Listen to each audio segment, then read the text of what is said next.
I'm going to show you a quick video on how to set your diesel engine in your 2.2 liter Toyota pickup or whatever vehicle that they've put it in. Should be the same across the board for the 2.2L Toyota diesel engines.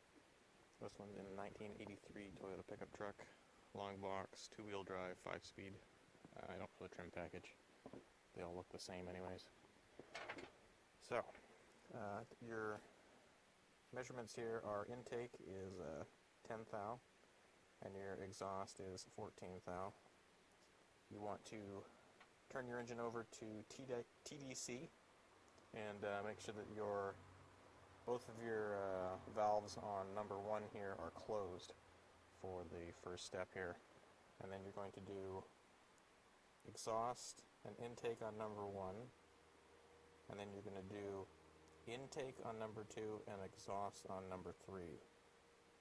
And then you go 360 degrees around, 1 full rotation on the crank, and then you do to TDC again, and then you do exhaust on number 2, intake on number 3, and exhaust and intake on number 4. So let's get started. Oh, before I forget, it's a pretty easy procedure. There's 2 10 mils here. There's 3 14 millimeters holding the valve cover on itself. Be careful. I can't get a valve cover gasket for this, so be very careful when removing it. You don't want to damage it. This will be an RTV silicone job. And I'm kind of lying. I could get one, but I mean I have to get it from Lithuania, and I'm in British Columbia, Canada, so I don't really want to pay $60 to have it shipped here.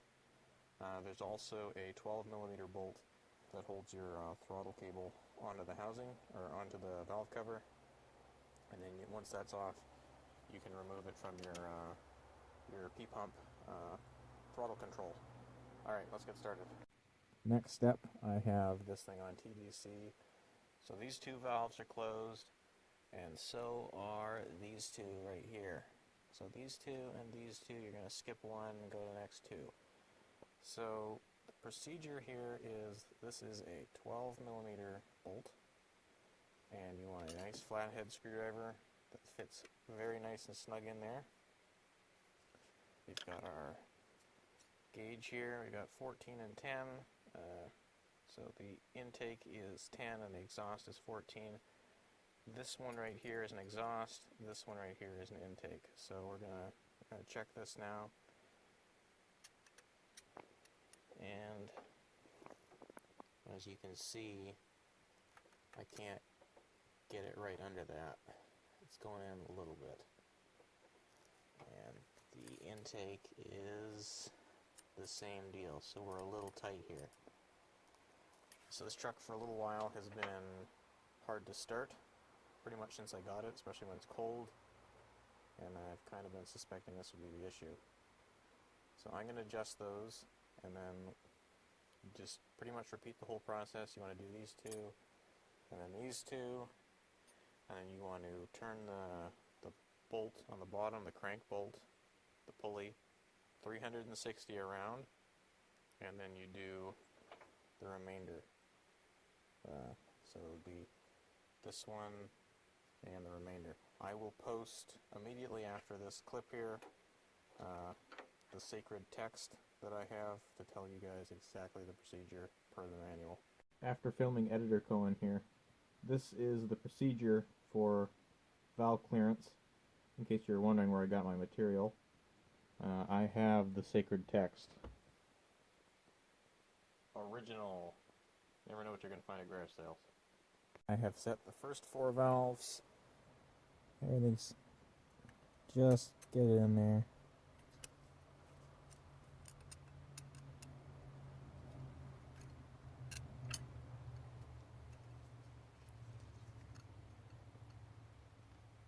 That's not right that way.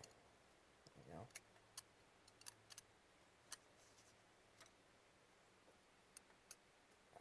Perfect, so we're going to turn it over 1 full rotation on the crank and do the rest.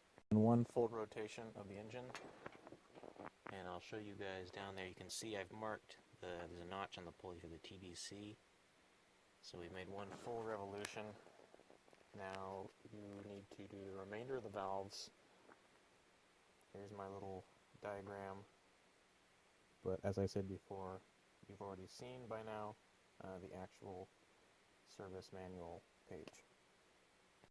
The valves are now all set, all 8 of them, intake and exhaust, and I have cleaned up the mating surface here with a Scotch-Brite pad.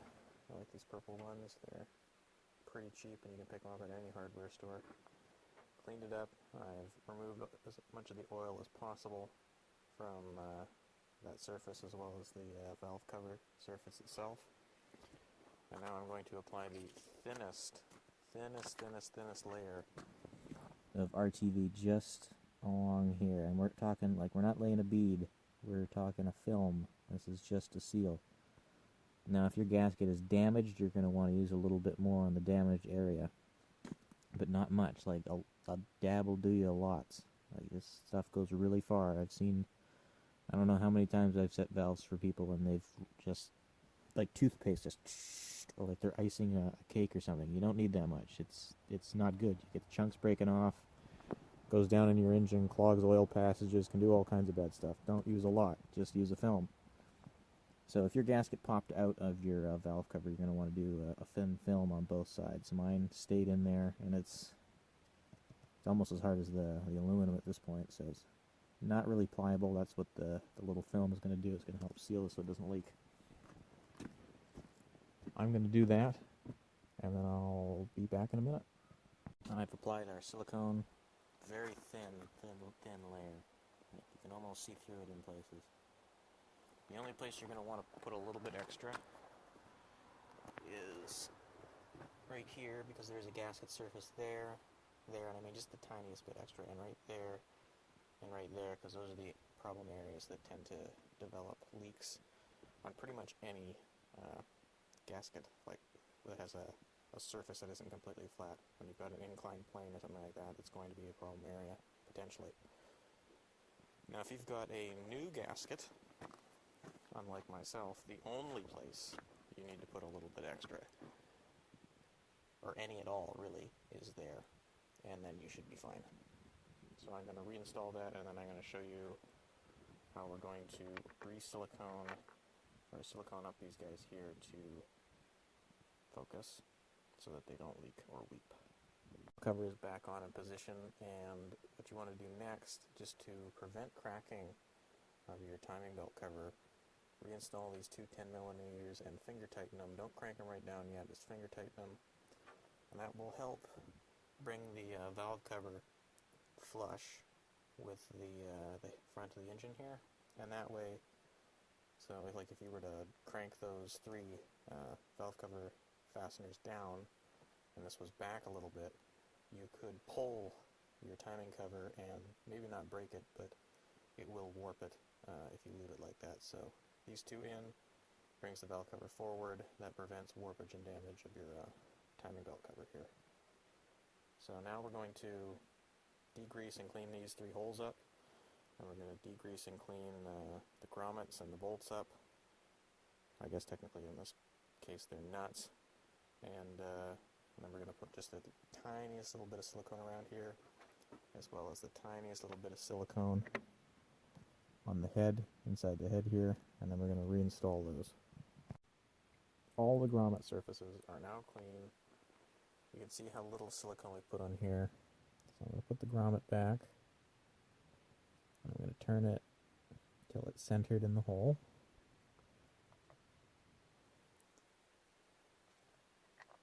There we go. And then the back one here.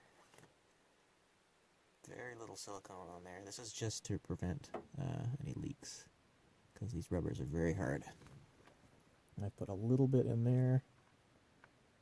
That's just so it doesn't work its way up the shaft there.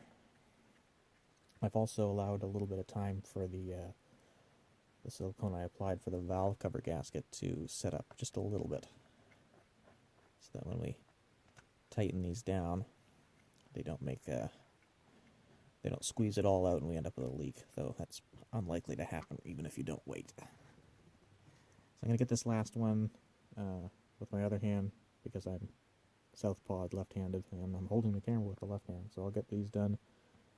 And then all you want to do is you want to tighten them down so they're snug. Let it sit for about an hour. And then just a little bit more. So I've got everything snugged down now. I'm just going around and I'm cleaning up any excess silicone because if you leave it laying there, I mean, it's not going to hurt anything, but I think it makes stuff look cheap and takes away from the appearance of a well-maintained engine. On a truck as rough as this one, maybe it doesn't matter, but in my OCD brain it does. So I'm going to go ahead and clean all that up, and then we're done. So don't forget to tighten down these two 10 mils, do your 12s. You can put your this guy here back. To reattach that, you probably already know because you've pulled it off, but get yourself a little bit of slack. Put it in like that. Put it to the runner. Bolt it down. Like so. That's a 12 mil. I think I mentioned that at the beginning of the video. And then yeah, it's done. Just do a little bit of cleanup, put your tools away, and then maybe give the silicone an hour to set up before you start your engine. Anyways, thanks for watching. I hope that helped somebody. I don't know the torque specs for the valve cover bolts, but I got a pretty good idea how tight they were by how tight they were to take off. So anyways, thanks for watching and see you next time.